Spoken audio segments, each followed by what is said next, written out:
I won't do anything until I see them on the screen.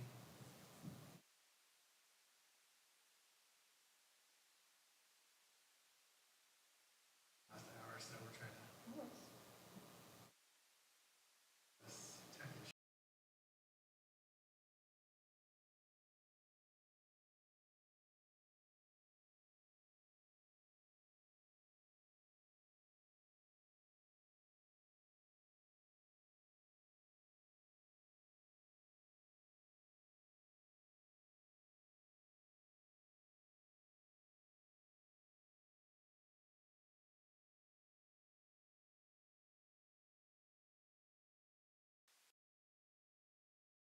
The Cloverdale Planning Commission meeting for June 3rd, 2025.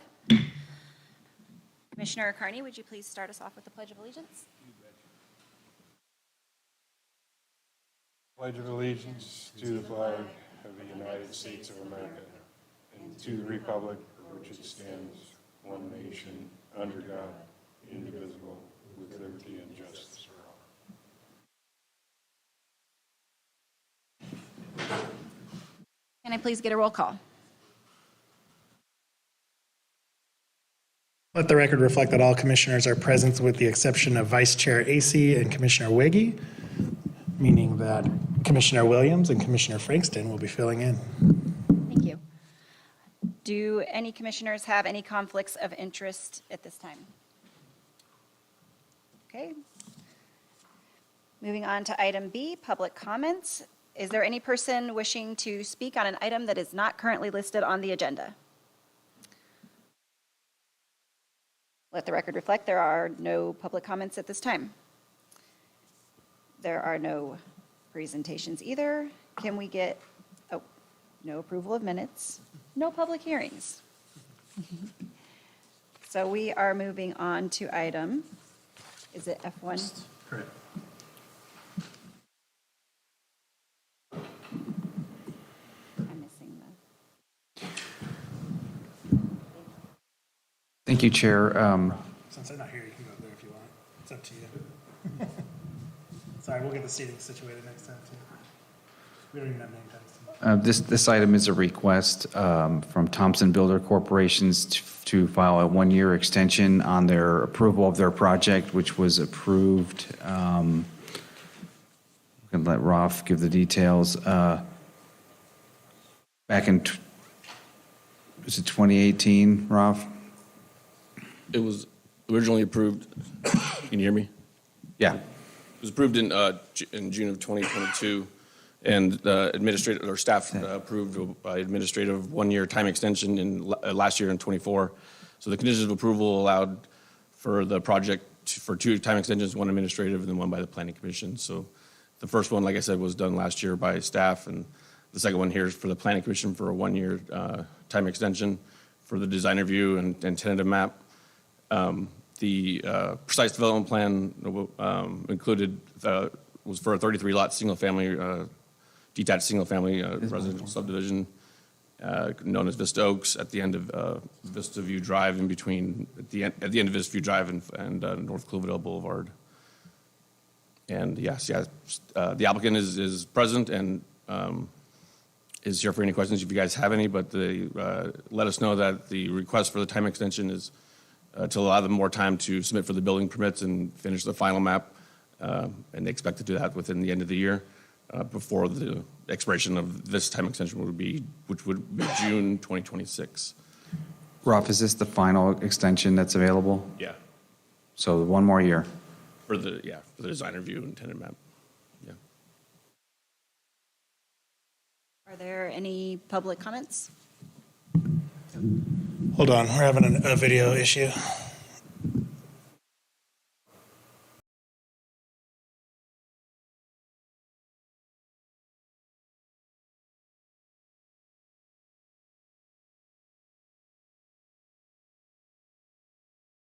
Stream, and for anyone joining us through Zoom, which is 0, I think we'll just continue as is and we'll use our backup footage.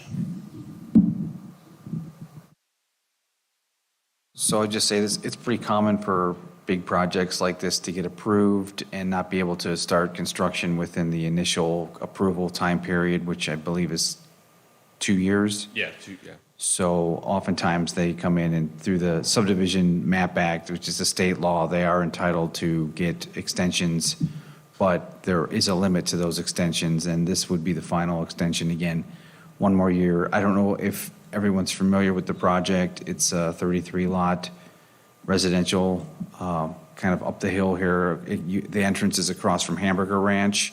There's already a road there, and some of the lots are already graded. There was a lot of conditions put on the project that were pretty heavy duty. There was slide mitigation, there was slides identified, there was some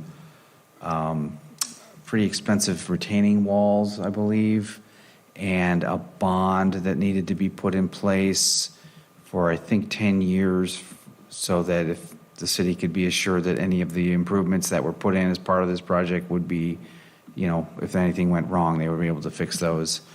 So again, it's, I don't know if you want to come up and say something about your project, but it's pretty standard to extend the time on these. Sorry, that mic's not. You just hit the button. We're having all kinds of fun tonight. Yeah, it's just, is it green now? Yeah, you should be. Okay, my name is Mike Gibson. I'm representing my father-in-law, Paul. Okay, there you go. Hold on. And want to see it get built.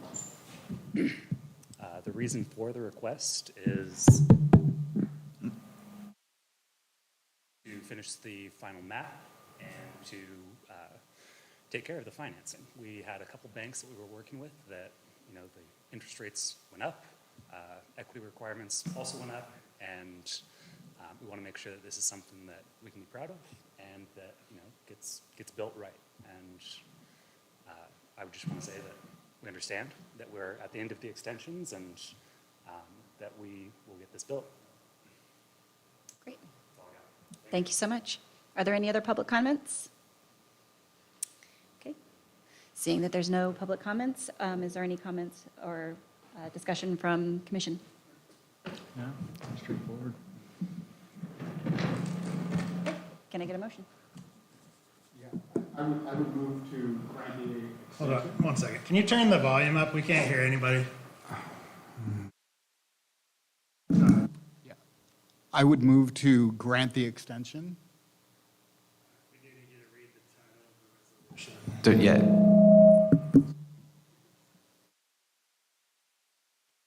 Yes, I would move that to adopt the resolution to approve a 12-month time extension on the tentative subdivision map and major design review for Vista Oaks subdivision at the north end of Vista View Drive. Is there a second? I second it. All in favor? All opposed? Motion passes. Good, Mike? Thank you very much. We're going to share a PowerPoint. We're not positive it'll go through the feed because it seems like the video may be down, but you'll be able to see it. Great. So for item F2, potential vacation rental zoning ordinance amendments.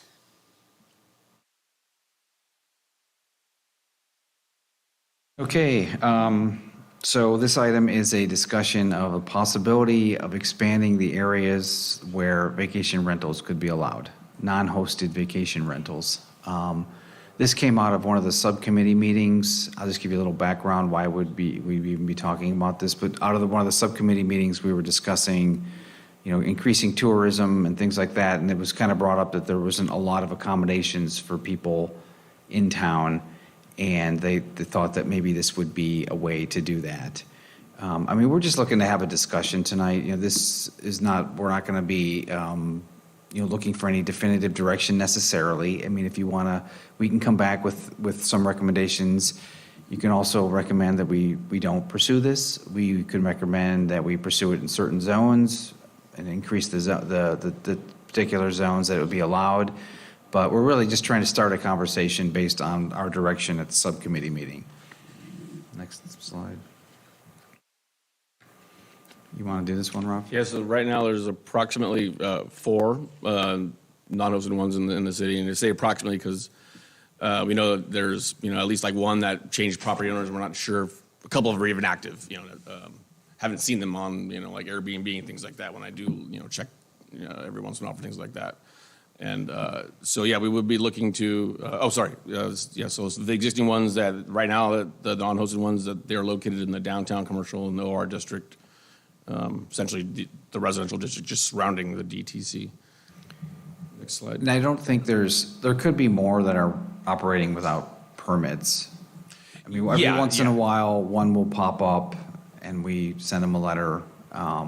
We typically get informed by the neighbors, so there may be a couple of those. And again, we're talking about the non-hosted ones, meaning that, when you rent it, you're renting the whole property and there's not a host there. And there are hosted ones that, pop up and that we know about. But yeah, we're just talking about the non-hosted ones. So, So they're current non-hosted, so that's just, here's the keys, go on in, are allowed in downtown commercial, general commercial, and office residential with a use permit. I think the commission considered one maybe a year or two last ago. summer, yeah. So really the zones where they're allowed are this kind of the core of town and kind of the fringe of around town up by a couple blocks. We have a zoning map we can put up, but we can talk about that in a minute. They're not allowed in residential zones for obvious reasons, and so. Yeah. The only ones that are allowed in the residential zones, like we talked about, are the hosted ones, and those are allowed in the residential zones with a plot plan review. Yeah, so the non-hosted is a full Yeah. planning commission hearing. Yeah, and plot then- plan is an administrative permit. Yeah, so the plot plan one would be approved by staff. Yeah. And that's hosted, so just a room in a house. Next slide. Yeah, why this matters. Again, I kind of talked about this a little bit. It's really about looking at ways to try to get more tourism, more, TOT tax, and allowing a more diverse accommodations in town. We have the 2 hotels. Some people like them, some people don't. Some people just prefer vacation rentals. And so this, again, it came out of the finance subcommittee, really looking at more options for lodging in Cloverdale. Next slide. So this is our existing development standards for non-hosted ones, like the ones that, if you remember last summer, when we approved, the planning commission approved the one on Commercial Street. The existing development standards are the ones that we're talking about here, are the ones that we, essentially carried on to the conditions of approval of that one, like the parking requirement and for inspection by the fire or the building. It's a pretty simple one. It's really just for, smoke detectors and a few other things that they check out. And then there's, obviously the compliance for payment with the TOT and, posting of the rules on site and noticing the neighbors.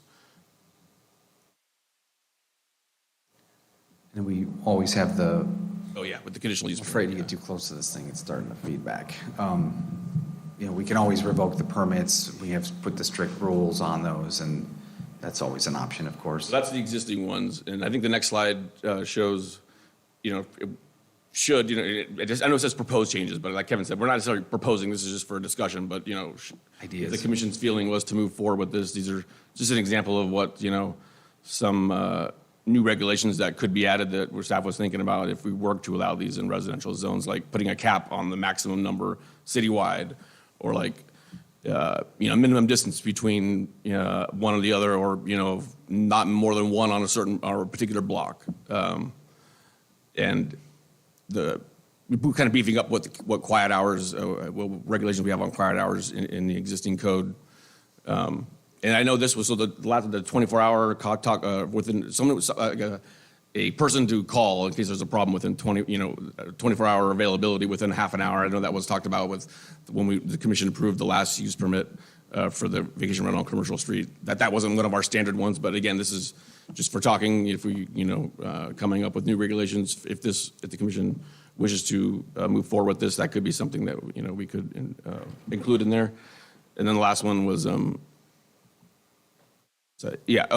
it's just an idea if kind of beefing up what the posting is, if they wanted to put like an actual, notice on their door or something like that, or some of the stuff, when I used to work in Healdsburg, there was wineries, and wine tasting was just the talk of the town. And a lot of the stuff kind of, there was no more than one block face, and some of them have restaurants, and so they could easily put like a sign in their, menu door or menu that said that this is when they're having an event that day or something like that. But, so we're just kind of brainstorming on some stuff that could go in there, but. I think, anything to add on that one, Kevin?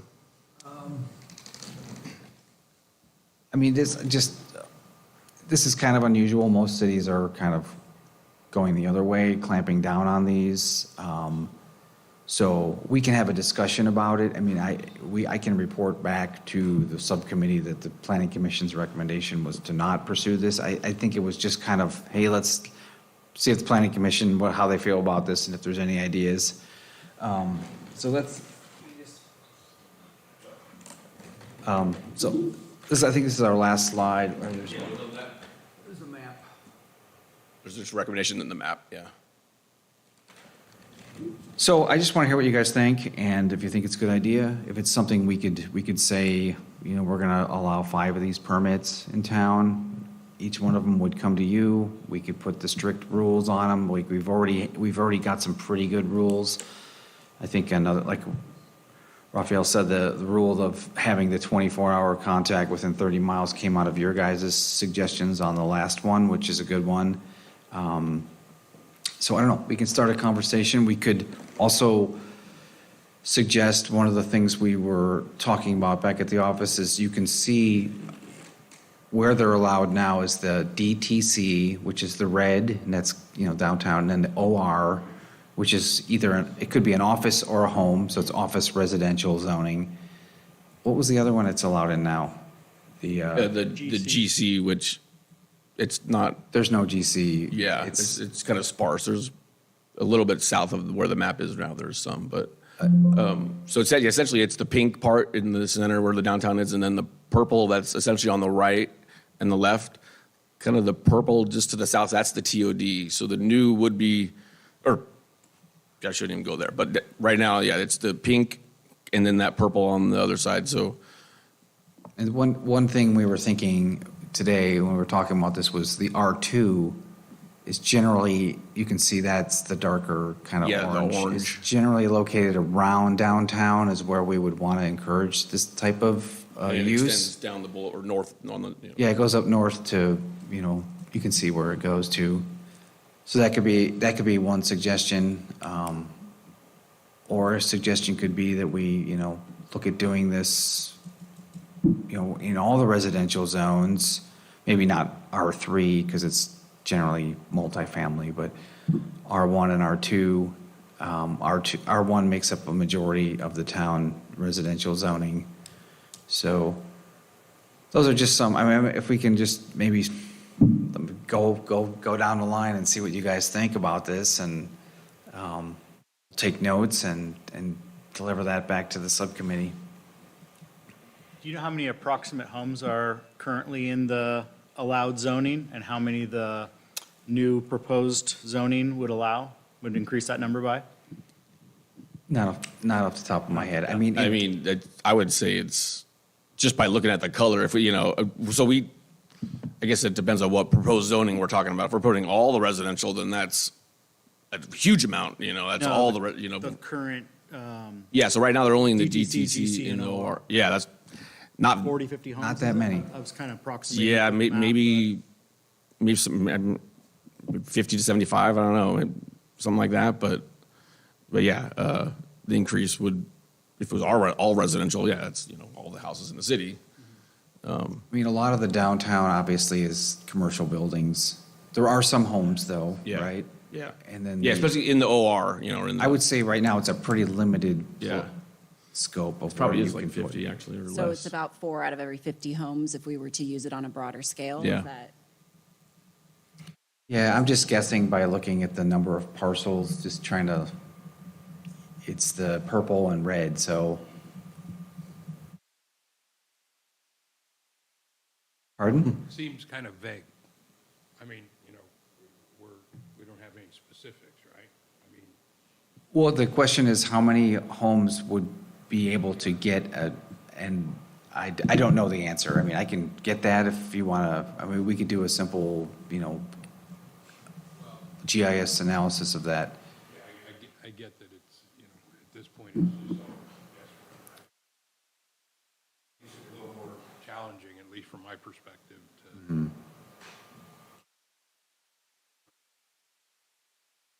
Is there any discussion of putting a limit on how many homes or on how many homes, per area? Yeah. Yeah, it's all on the table. I mean, we could, Essentially. I think a smart thing would be to say there could not be more than one on each block. That would be just, Right. and then, Decide which one goes, if you get multiple applications. Whoever files first. it would be a first come. I mean, yeah, it's a good question. I think that's how other jurisdictions do it now, right? Like they're limited, they put a cap on how many can be in that jurisdiction, and it's basically first come, first serve. That's how Windsor did it. Windsor's phasing them out, but initially that's how they did it. They kind of changed course to, they had a certain number they were allowing, I think it was 10, and they had all kinds of rules. Those were used, but then they did reverse course, and now they're phasing those out, giving those owners 2 years to wrap it up. Is there, do you know any like specifics? Why? Is it just, general neighbor complaints or? I think there was, do you know anything about, I mean, Oh, why? I don't, I mean, I just have, I kind of went to their website when, just to do some research on it. Yeah, but they adopted something in 2023 that is ending in July 1st, just in a few weeks. Amortizing the ones that were out there. But yeah, it doesn't say why they are. I remember they had a long hearing about it. I do remember that. I'm sure, It I'm was- just curious as to like what the general problems were that they had and why they feel the need to now get rid of them. I'm sure it's what you suspect. I mean, complaints and, Yeah, typically, the two problems that arise are, A, is a housing stock issue, and when you take a unit out of, for a residential unit out, that creates problems. And then B, a lot of times it's, I'll just call it nuisance, people coming and going, you don't see them, you don't know who they are, et cetera. So those are typically the complaints that municipalities have, whether that's appropriate for Windsor or Healdsburg, I really don't know. I had a couple of questions. The first was, with regards to hosted, do we have any idea as to how many hosted there are within Cloverdale currently? There's 4 or 5 that are permitted. There's maybe like 2 or 3 others that aren't permitted right now. And then my other question is, has there been a demand for additional non-hosted? Has that been presented to the city at all, or?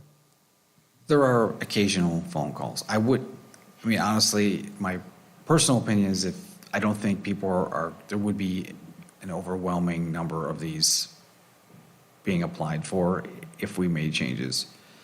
That's just my personal take on it. Occasionally, I think there was one up in your neighborhood, Chair, that we had to send them a letter, they were doing it. And occasionally we'll get a call, are they allowed? But not an overwhelming amount. Roughly how many non-permitted ones have you guys had to cite? Like in That we've done code enforcement last, on? like, Few years, yeah, less. 3 maybe? yeah. There's Yeah, one just I can like- think- yeah, there's like 2 I can probably think no more of. than- Yeah, more than like 5 at the most, yeah, like 2 or 3 in the last like 3 years. Okay. Have we had any issues or complaints with the ones that are currently operating? No? That's good. Do you have any idea of the occupancy rate, how often they're rented? No, finance might, Visibility come from the TOT, right? So, yeah. I mean, I mean, it's just, it's more of a question of, demand. Yeah, I mean, Yeah. Demand is- or You can- where it's solved from doesn't you can go on Airbnb and just, find them and then check the calendar. And that doesn't necessarily mean they're booked. They could be being used by the owners, but I don't think they're booked that much.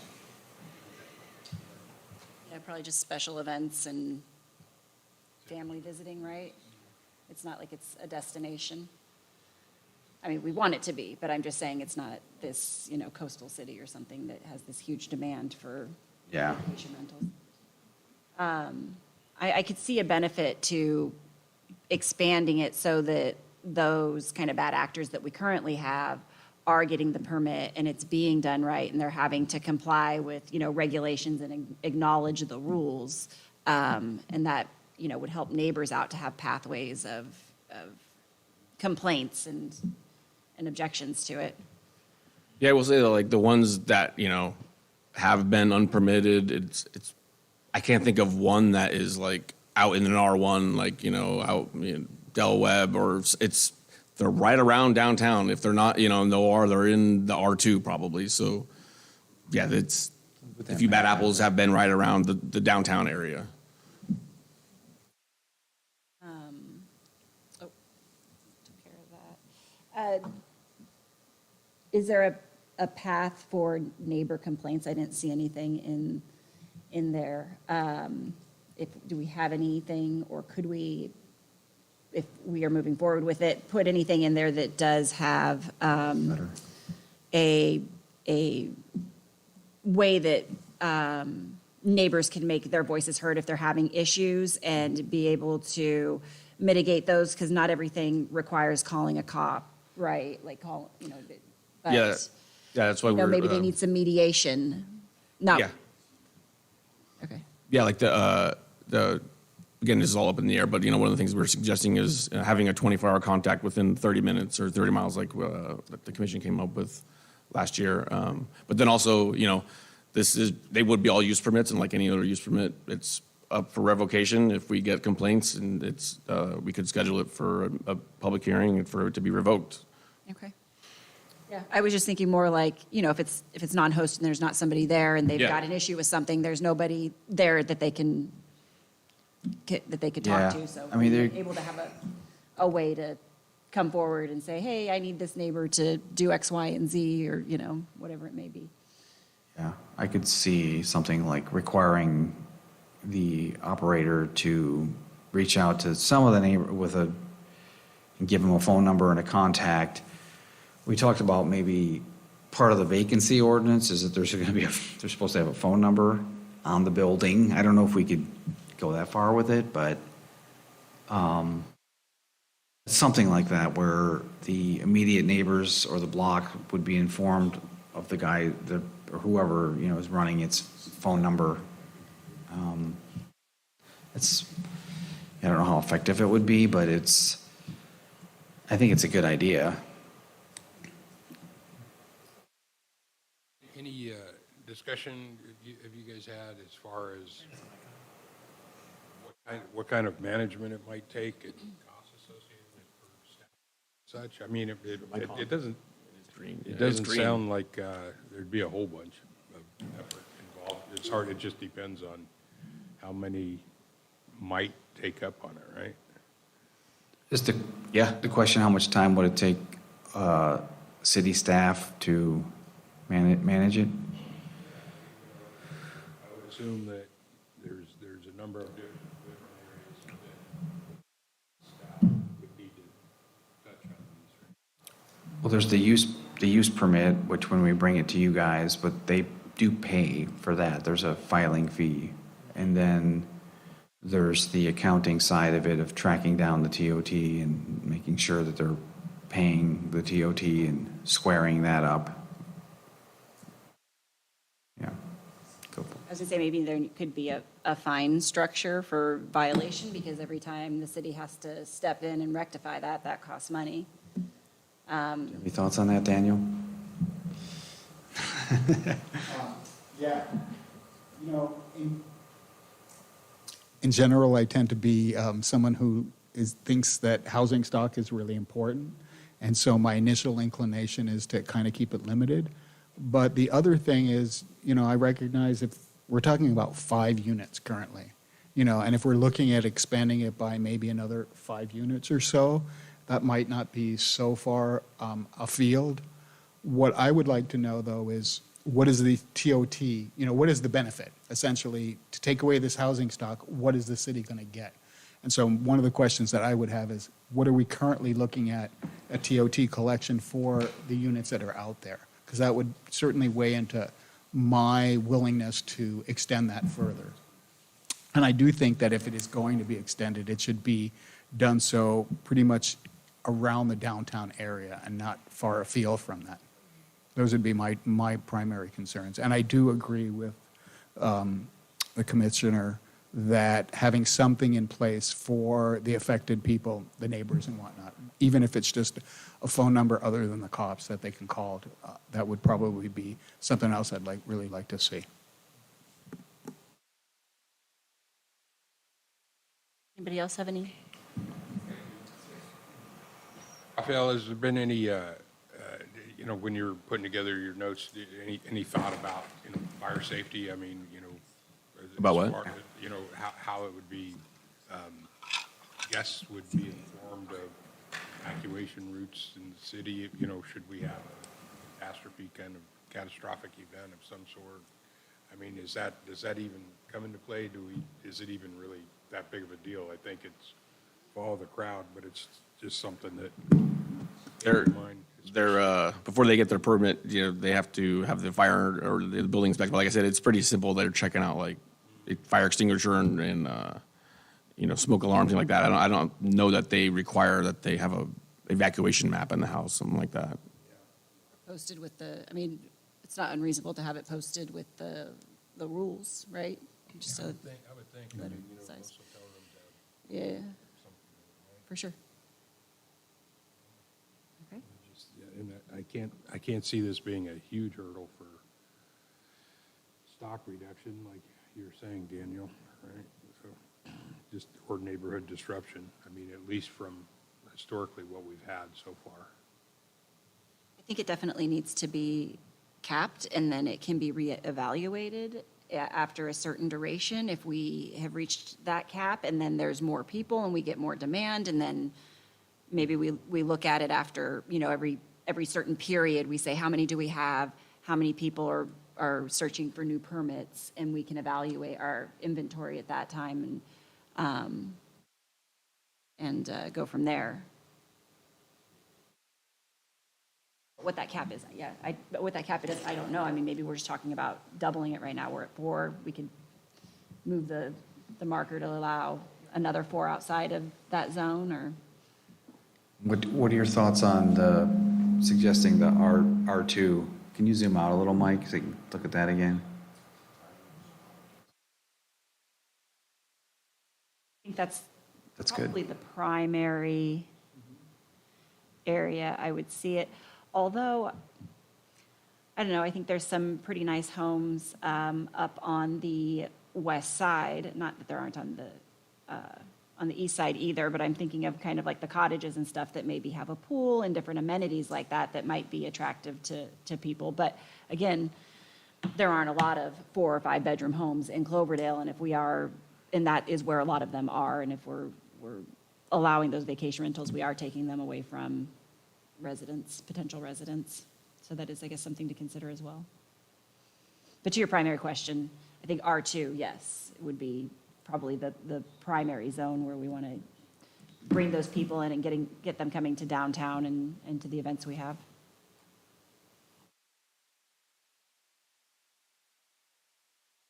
Yeah, first of all, I want to really agree with you about evaluating and starting slow and possibly moving up after that. But then I noted that originally the additions were the transit-oriented district and the SC. So I don't know if the idea would be to have those two as well as our 2 possible areas. Do you mind going back to that map? Just leave that map up.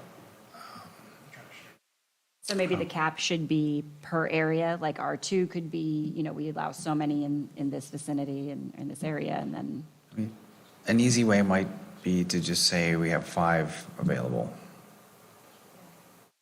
Is there currently a cap on how many per year?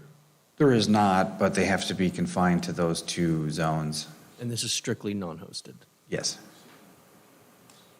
I don't know, these are just, I mean, we're going to massage this thing. It's just, yeah.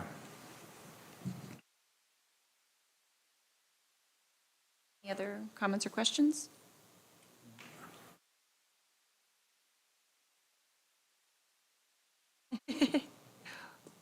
seems like, the R2 zone would be most desirable, but that's maybe from our perspective. And then like Melissa brought up that, some of the other more outlying areas with larger homes might be interesting as well. So, perhaps the thing to consider would be some number of permits that are allowed on this first come, first served basis, citywide. I mean, unless we wanted to just maintain traffic in the core of the city like that, from R2 in, right? Tough, because I mean, downtown is pretty much walking distance from most parts that we're looking at. Do you think you have a point about the bigger house for weddings and not to have the wedding there, but like families and, Our events are usually a day or, not, but, a day long, right? If so, if the hosts want somebody for a weekend, they, would be looking for maybe a more accommodating home to, to cover a large family or a group of people, right? And so that would open up the other areas like the cottages that you're talking about outside of the R2 area. I think the R2 area might be city's perspective, but from actually functioning well, we might want, might consider opening it up broadly, but cap the number of units and see how well it works out. I know, if you look at the Russian River area, they've had all kinds of mischief, right? So do we do this? Do we do it for a certain amount of time, try it out, see how it works? It's hard to say.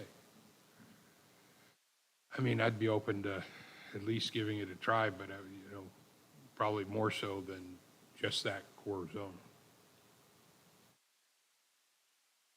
Maybe it would be helpful moving forward if, when people do call to inquire, we find out what vicinity they're in, and that can help us navigate it in the future and say, okay, well, maybe we do need to open up this area, or, maybe there's no interest in certain areas and we don't even need to, it's a moot point. But it's hard to gauge when we don't know who has interest in opening one.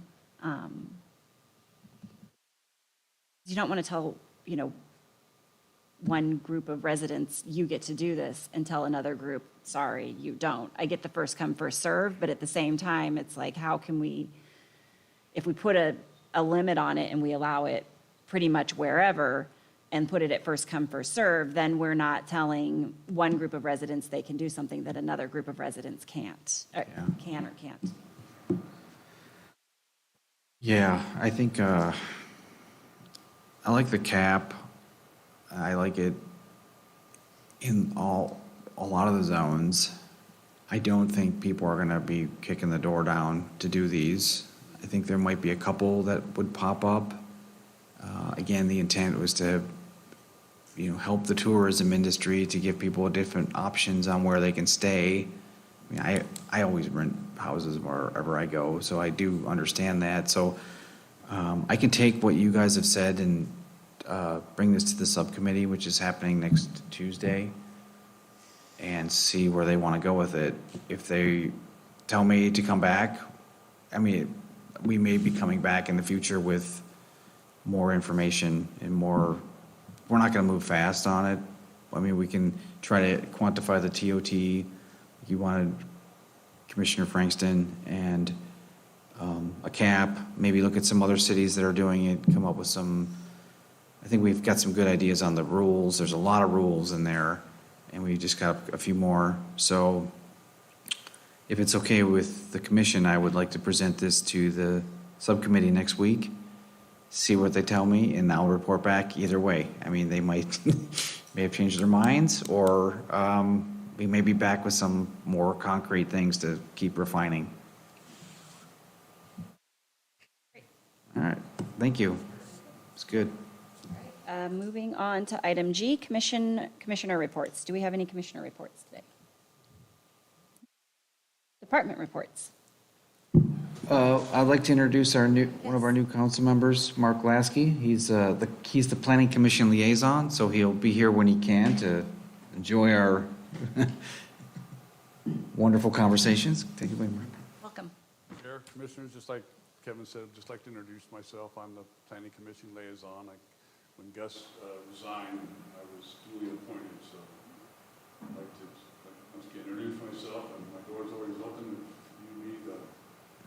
If you need email and phone number is on my duly business cards. I have printed wrong. Last week, City Council, and nice to meet you all. Thank you. Thanks, Mark. One other thing I wanted to report on is I had a meeting with Esmeralda last week, and they have a very aggressive schedule for getting entitled.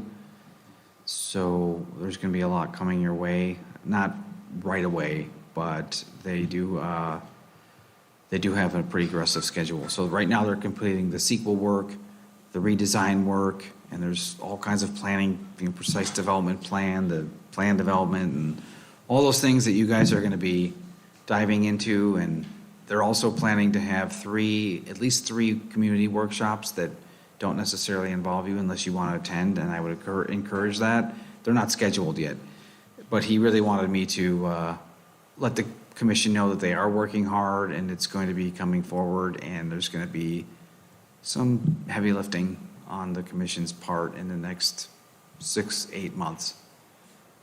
I thought I saw that they did have some sort of event, maybe They had, yeah, next. they did at the History Center. It was the Thursday before Memorial Day. And I didn't go to it, but I heard it was pretty good. So they may use the History Center for future ones as well.